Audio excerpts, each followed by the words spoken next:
Thank you very much, Kathy, to you, to Kylie and to your board and the members that are at your gathering today. Can I say thank you very much for the invitation? Can I acknowledge the traditional owners of the land on which we meet and say that as Australia's Health Minister, closing the gap in Indigenous life expectancy has got to be of the highest priority.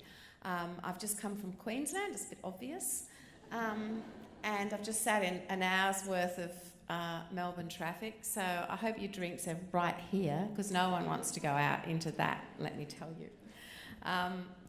I'm, as I said, very excited to be here.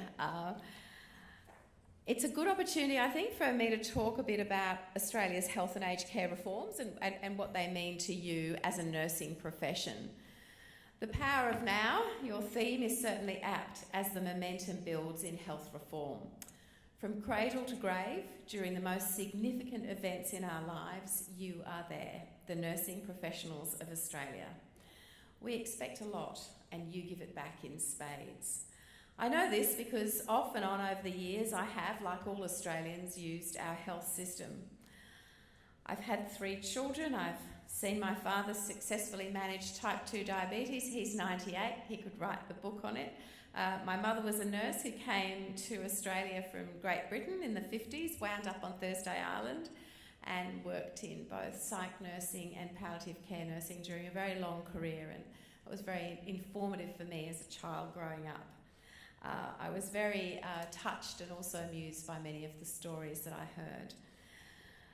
Well, the long hours that you work, the hard work that you do, the job satisfaction and the friendships, I know they all make it very special, but I know that there are challenges in nursing in Australia today.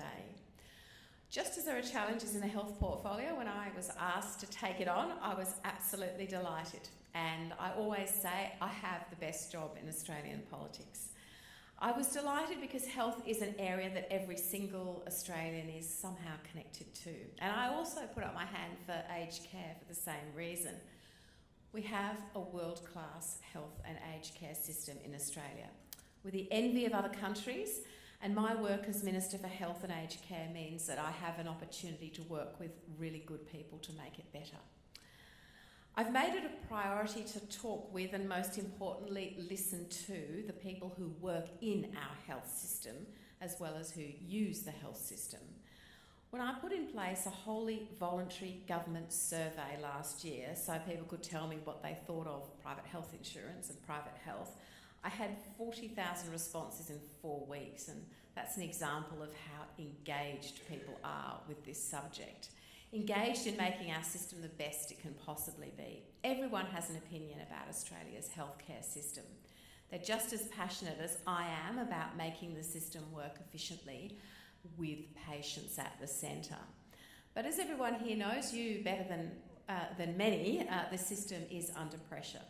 There are frontline pressures on the whole health system, from our hospitals to rural health to remote Indigenous communities, and the pressures are mounting.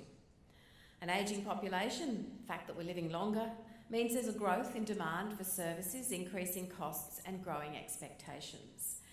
There is an enormous pressure on health and aged care, and that's why I'm very appreciative of the hard work that's been done together so far. I want to thank the Australian College of Nursing for providing the government with its white paper on health reform earlier this month. We had a great meeting in Parliament House, and it's a great white paper. It provides an important perspective into how the nursing profession can contribute to a strong, stable and sustainable health system. It also provides a way forward on how best we can work together to achieve the best healthcare for all Australians. The reforms we want to make are reforms not seen in a generation. They will benefit Australians now and into the future. These are reforms that will allow people like you working in health and aged care to thrive. This is why I go to meetings and I say everything is on the table, and I mean it. If we are to make our system more efficient, I'm happy to sift through ideas that are plausible and ideas that are out there and ideas that no one else has ever mentioned before. I'm all about breathing life into sluggish thinking and moving forward with targeted, well thought out policies. The Australian government spends 1/4 of its revenue on health services. That's more than $71 billion last financial year. My question will always be, are we getting value for that spend, and can we do better? I say we can. We have to make sure our health system is affordable, but not at the expense of patient care or workers in the sector. It has to be there when we need it. It has to be of exceptional quality. This is why providing the nursing profession with the right support at the right time is key to the government's health reforms. Health reform is important to the nation's nursing profession, and the nursing profession is important to health reform. I also know that real, on-the-ground reform can't happen without a strong and stable health workforce. This includes nurses and midwives who are educated, supported and strategically located around the country. Having the right workforce in place is critical to success of health reform. Nurses will always play a vital role in health service delivery because you're there at every stage of the patient's journey. Now, I want to talk about our health reform agenda and what the implications are for the nursing profession. Healthcare homes is one initiative where I see nurses taking an important role. As part of a team working with GPs, you will be front and centre to help design tailored care plans for patients who have chronic or complex conditions. This includes Indigenous Australians and people living in regional and remote communities. Healthcare homes is a major structural reform because 1 in 5 Australians now living with 2 or more chronic or complex illnesses, and 1 in 2 Australians are living with a chronic disease. As a nation, we have to manage this situation better with patient care as a top priority. So nurses therefore have a key role in the effective coordination of this patient group. We want people with chronic diseases to have the support to stay on top of their illnesses and out of hospital.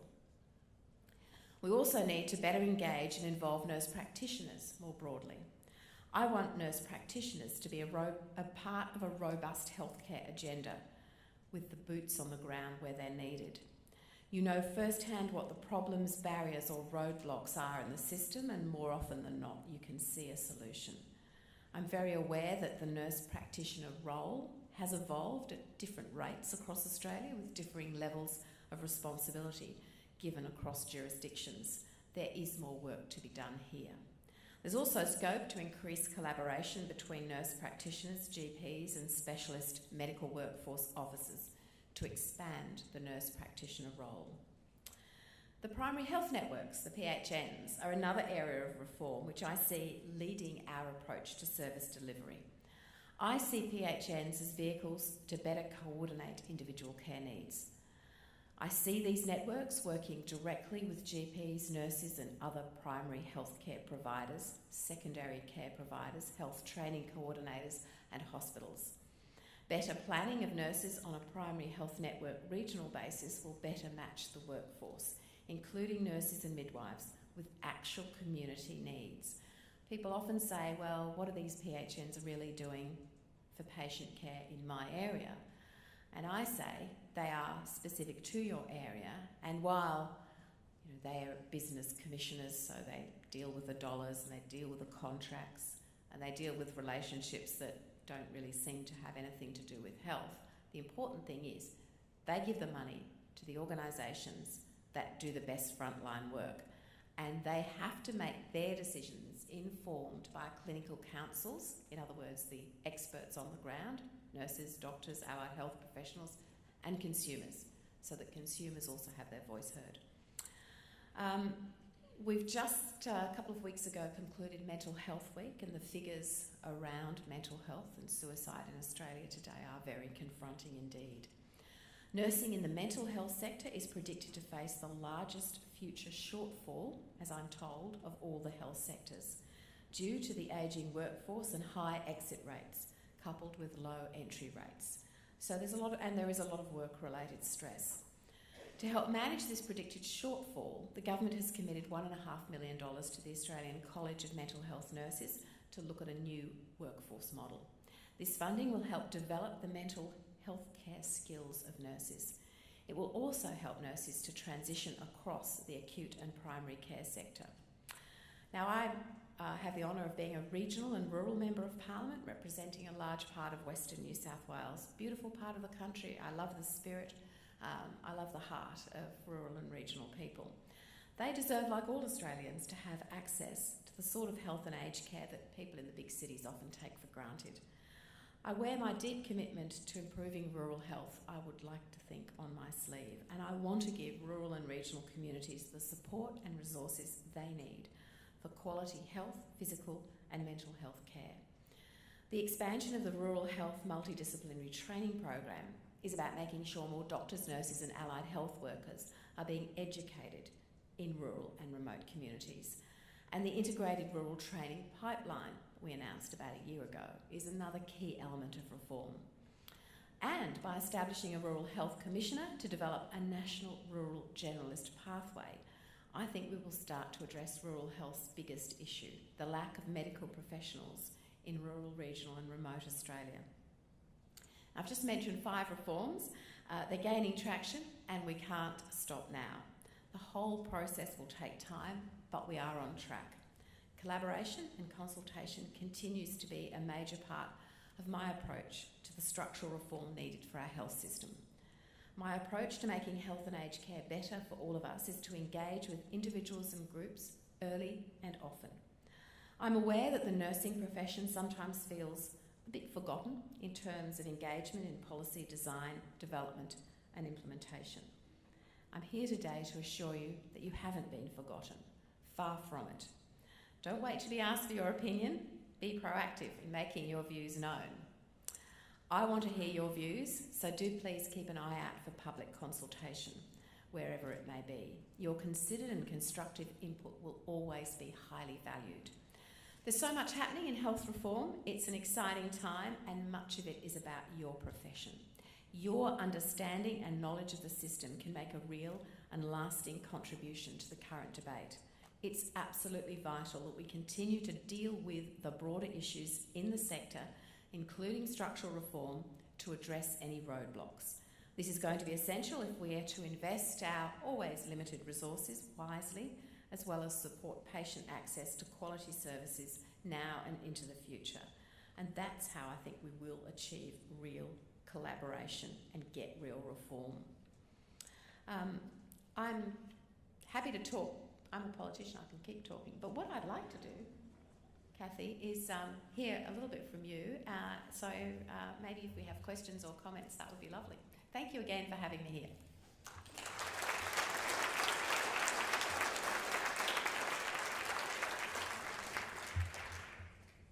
So can we open the floor for questions of the Minister? Thank you very much for providing that opportunity. Now, you're not all going to sit there. Over here. We'll get the microphone. Hello. Can you hear me? Yep. Yes. Hello, Minister, and thank you very much for that presentation. It's the first time I've been able to sit and listen to you in person, so it's wonderful. My name's Joanne Bowden, and I've been a nurse for 42 years, but in recent years I've taken on a new role as the program manager or a coordinator for a group of people from all states and territories of Australia and New Zealand. And the purpose of this group of people is to collaborate and to share. And my role is to get these people together. They're chief procurement officers and chief executive officers from both Australia and New Zealand. And the purpose is to draw on what we could do to bring efficiencies and remain or continue the quality of care. I see that it's quite challenging because across Australia the legislation in the different jurisdictions varies, and the way in which we can share is quite challenging and quite difficult. Can you speak on how as a nation we can, or an Australasian region, which is who I represent, how we could overcome those barriers and share so that we can improve the care of the healthcare system? Thanks, Joanne, for your question and for your ongoing work. You're right, it's very difficult when we have 8 states and territories. The forum where I can be involved is at COAG Health Council, which is me and the state ministers sitting around a table, and sometimes we have items that relate to the nursing profession. We have a workforce council you may be aware of that sits alongside the health council, and it reports every time we meet, which is 4 times a year, on a whole lot of workforce issues. It spent a lot of time, for example, talking about paramedics, talking about registration, talking about things that are of interest to the profession as a profession. So don't hold back on putting items forward via perhaps the college or directly to my office, or you've probably got a way of escalating issues in that area. I think when it comes to sharing knowledge about clinical practice, I think registers are really important, and the ability for not for registers not just to reflect. We've got a very good orthopaedic registers, which means if you've used a particular hip as an orthopod, you can see what the effect was on the patient. Well, that's just one effectively device, and it's monitoring its performance. But I think registers can do so much more, and we've got a whole agenda around registers to say, for example, in patterns of patient care, which is relevant to the nursing profession, not just, the clinical intervention by the doctor or specialist, but the whole pattern of care, the whole process and what it involved and what the outcome was for the patient. Now, if we can start getting that on registers, and as I said, we are going to do that, that means that if you're working on models of improved care, you as a researcher can go into all that data, which we would, the Department of Health de-identifies it, so you don't know who it is, obviously. But then you can find all sorts of, really, really good information about that. So we have those two approaches, the registers and the de-identification and the availability of data, which would be then released for everyone. So I have a very open approach to this. Other countries actually sell information about health, but I think we should just get it out there and let people do really good work with it. Thank you, Minister, for coming all the way down to Melbourne today, and different weather, I'm sure, when it's in Queensland. But it's just lovely to see you. And as a nurse of 50 plus years, and still very active in the nursing profession, in fact working in general practice, your comments in relation to care planning and primary health really resonated. And I just wonder how much encouragement the GPs are actually going to get in order to do the work in relation to complex care needs of patients, and obviously in an effort to keep them out of hospital and out of worsening disease processes. Well, I believe that nurse-led general practice is the best, and the ones that I've seen that genuinely are, in other words, you walk in the door and you see cubicles and you see nurses before you see anything else, there's a couple that come immediately to mind, are absolutely fantastic. And as we know, doctors vary in their views on how you might use nurses in your clinical work in your practice. But I think overwhelmingly it's well recognised that you just can't provide the coordination of patient care to the level that you need to really treat chronic and complex conditions unless you have that additional support, and it needs to come from a nurse, not an administrative person, important though they are in the work of the practice. So I'm really encouraged by the numbers of doctors who are saying that to me and who are looking for us to support those models of care for them. Now they can do it now. They get practice incentive payments for primary care nurses, as you know, and they can sort of build a bit of a model of care. It's a bit clunky, I think. That's the whole point of healthcare homes. Healthcare homes means it's not transactionally based on Medicare. We give the practice a quarterly bundled payment to look after that top 25% of patients with chronic and complex conditions. It's quite revolutionary because we're not saying, everything you do, you receive a Medicare payment for. We're saying, here's the whole amount, now work with that and, demonstrate improved outcomes.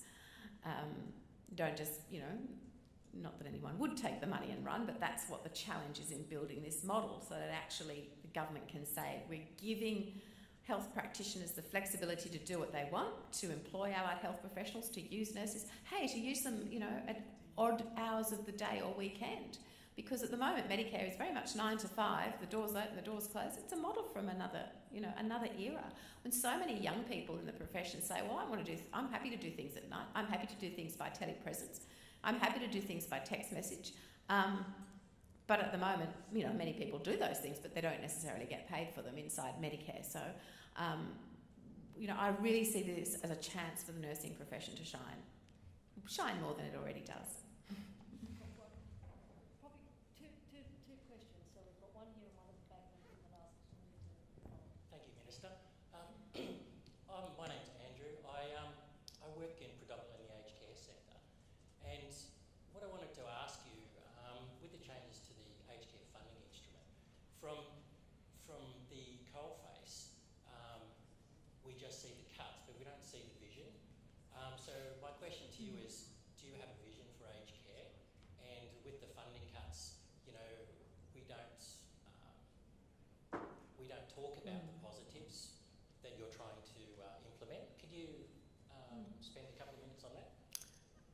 You've characterised them as cuts, and I don't. And I mean, it's not just a matter of being tricky with the language. I do want to assure you that the funding under the aged care funding instrument blew its budget by, as I'm sure you're aware, $3.8 billion over the forward estimates. So we forecast the growth in funding for aged care to continue to rise by about 5.1%. So over and above that, it's actually blown its budget. So as with everything, finance provides the money, and you've got to stay within the budget. And if you go out of it by that, that amount, it has to be drawn back. So that's what we're effectively doing in the changes to the aged care funding instrument. There's an argument put to me by the managers of aged care that it's because of the government hasn't necessarily calculated in the right way, and I will furiously push back on that, because there's one domain inside the complicated calculation, that is the aged care funding instrument, that has suddenly expanded, risen in cost by an enormous amount, which doesn't map to any personal increase in frailty of residents. So it's quite extraordinary, and it's not right, and it has to be brought back into trend, etc. You've probably heard me say that. However, I think you've made a very good point, which is that I don't want our policy in aged care simply to be seen in that context, because it doesn't sound very exciting at all, even though it is business as usual for government. So I think the exciting thing is bringing choice and control to older Australians, not necessarily in residential care, but before they get there. And at the moment, if you're an older person in your home, you're the passive recipient of a care package, levels 1 to 4. You don't get much say at the moment over who delivers it, and you don't get much say over what it does. We are planning to turn all that around, big changes in February next year, further big changes 12 months later, to attach the dollars that the government provides for that package to the individual, not to the provider. Now this, by the way, the provider may well be someone who has residential aged care places as well, or they may just do home care, or they may do a bit of both. So the person, I ultimately see them as being able to say, okay, I've got an entitlement to $300 for this week, and this is how I'm going to use it. I don't want my floors cleaned, thank you very much. I just want to go shopping. Next week I might want the gardener to come in. Next week I might want a trip to the next other side of town to see my children, and so on. And the choice and control element of that is what makes it very difficult, but also makes it right.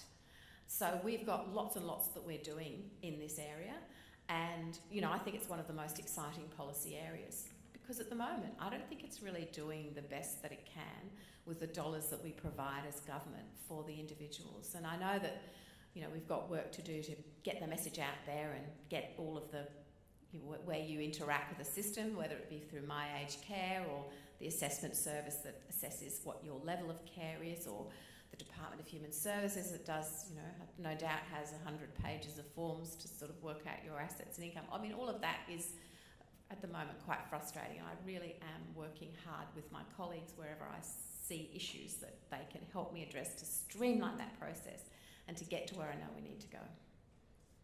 We've got one final question. Thank you very much, Minister. My name's Leanne Schmidt. I work in Refugee Health Service, Metro South Health in Queensland. My question is around interpreters, and this is not necessarily about nurses, because we know in our hospital health services we're actually required to have interpreter services, professional interpreters. We know our GPs have a priority line. We know our pharmacists who have access to interpreters, but nationally there's a very small uptake in their access and usage of that. But it's for our private allied health. They've got no access to professional interpreters. So when our clients, refugee background and our other migrant populations, can't get into a wait list for a public hospital system, or there's 12 months for an audiology review for a 4-year-old example, I can actually facilitate, because I pay for the interpreter out of my budget, to enable a private provider to do that. So my question to yourself and others is, what will it take to look at how we can provide interpreter services across the board for health professionals, and make access to health a real reality for those people who don't speak English? I think you've made a really good point. In your ideally, in that example, is there one place where the interpreters would be employed, or one employer? And if so, who would it be?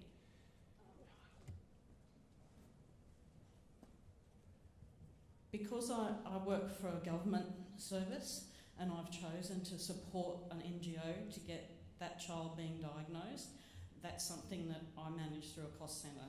So normally no. So getting an appointment for many people, getting that diagnosis so people can access services, disability, aged care, we really struggle with that across the nation for people with a refugee background. And at the moment, there's no barrier for anyone coming to Australia. We accept everyone regardless of their disability. So I'd just like to put that on an agenda to consider, around if we can't get a professional interpreter for a private person, health provider, to get that early diagnosis. Our hospital waiting lists and our outpatient appointments are queuing up. So an interpreter services is $70 an hour. So when we look at the health economics around getting an early diagnosis in 3 weeks rather than 12 months, and the ongoing health costs because of delay, then I just wanted to put that out there as a challenge and see what we can move forward in the future. Thank you. I'll take that away as homework. I appreciate you making the points that you have.